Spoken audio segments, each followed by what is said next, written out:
Hello everyone, this is the day in my life nga isa ka OFW. Ug weekend dere, ug wala pud ko nag-day off. Usahay akong alaga mangutana, nani ngano dili ka mag-day off? Wala ba kay day off? Ug ako na lang siyang tubagon. Na ako'y day off, pero dili ko mo day off. Kay sayang ang akong madawat nga 50 dirham.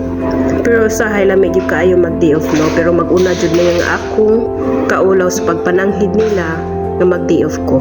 So ako na lang ning panindigan nga dili nang jud ko mag-day off sa matag weekend. Kay naman po usahay nga adlaw nga dili po ko busy, makarelax po ko gamay. So okay na para sa kuha.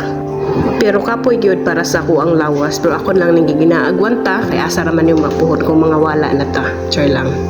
Ayo lang pud sa ni taon no. Kinahanglan ta mo ka og bugas kay dagko na ra ba kay niya ko ang lawas. So for today's video is manglimpyo ko ani sa toilet. Kay hugaw naman kay tanan, wala sa tibuok duha ka adlaw day nga wala kay ko nakapanglimpyo kaayo kay busy ba sa paghatod sa mga bata sa school kay back to school naman dere so inani lang sa ano.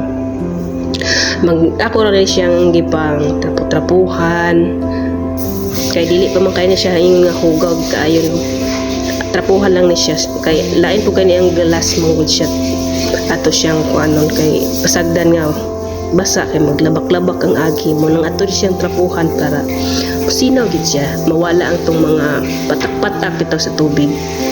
So ako na siyang gibrasan ng salong pag human ako brasa ako lang dayon gipanbanwasan.